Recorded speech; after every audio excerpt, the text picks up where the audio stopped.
Assalamualaikum warahmatullahi wabarakatuh. Perkenalkan, nama saya Aditya, NIM 1932 Prodi Informatika.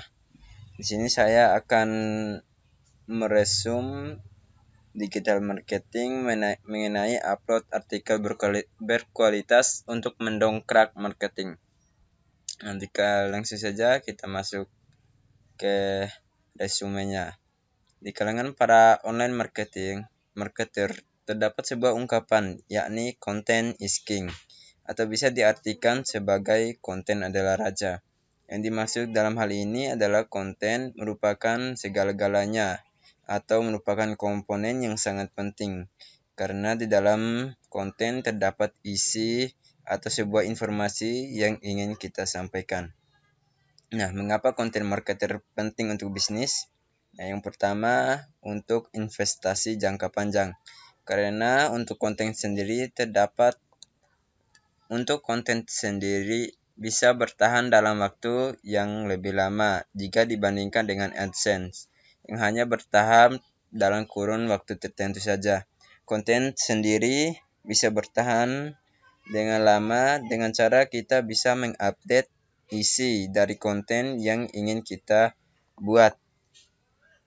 Karena dengan mengupdate konten yang kita buat, isi dari konten atau informasi yang kita sampaikan juga tidak akan begitu-begitu saja atau akan menarik bagi para pengunjung konten tersebut. Yang kedua, meningkatkan brand awareness. Yang ketiga, mendapatkan kepercayaan pelanggan. Karena dengan konten yang kita buat, kita bisa gunakan untuk meyakinkan pelanggan dengan membuat konten yang menarik. Perihal informasi atau isi konten yang kita buat dengan menyesuaikan dengan konten atau produk yang ingin kita buat dalam konten tersebut. Yang keempat, meningkatkan traffic. Karena dengan konten marketing yang kita buat meningkatkan traffic. Karena dengan konten marketer yang kita buat, jika konten marketing yang kita buat bagus, maka akan banyak pengunjung yang akan mampir ke website kita.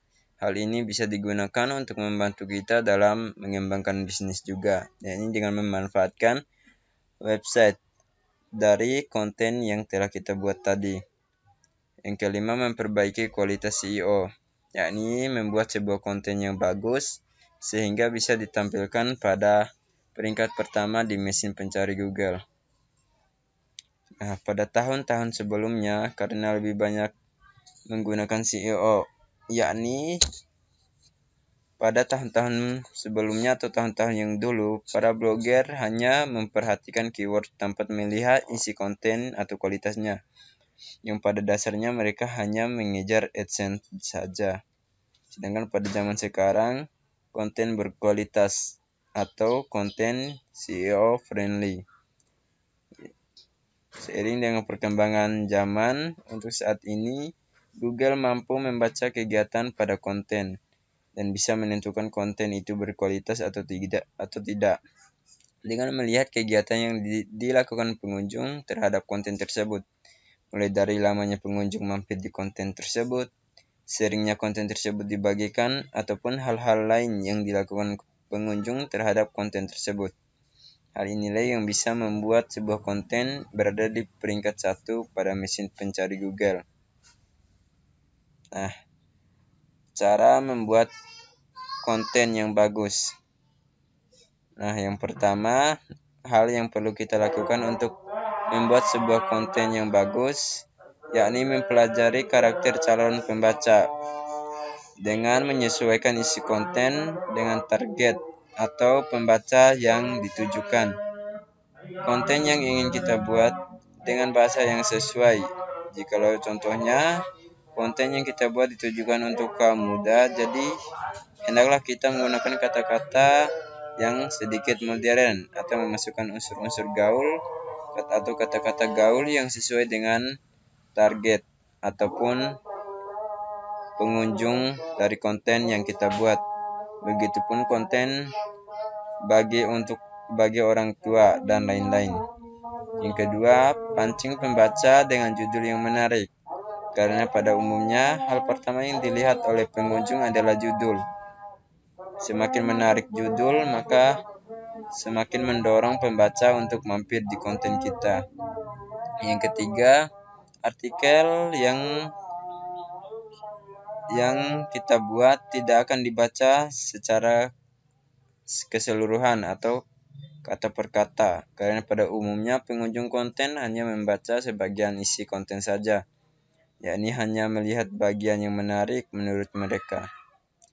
Adapun cara untuk mengakalinya, yakni jangan mengikuti saran dari guru bahasa Indonesia, karena pada umumnya isi konten yang bagus, yakni dengan membuat secara singkat, namun memiliki makna yang mudah dipahami.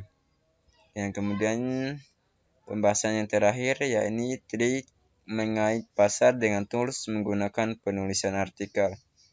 Yang pertama, spinner tools, berguna untuk memparafrasai secara otomatis konten yang kita buat, dengan menyesuaikan kalimat atau kata yang kita inginkan. Yang kedua, tools Yoast SEO, yakni tools yang digunakan untuk mengatur artikel yang dibuat supaya lebih menarik. Setelah kita perbaiki menggunakan tools ini, kemudian tinggal kita publish. Demikian resume yang telah saya sampaikan. Lebih dan kurangnya saya mohon maaf. Assalamualaikum warahmatullahi wabarakatuh.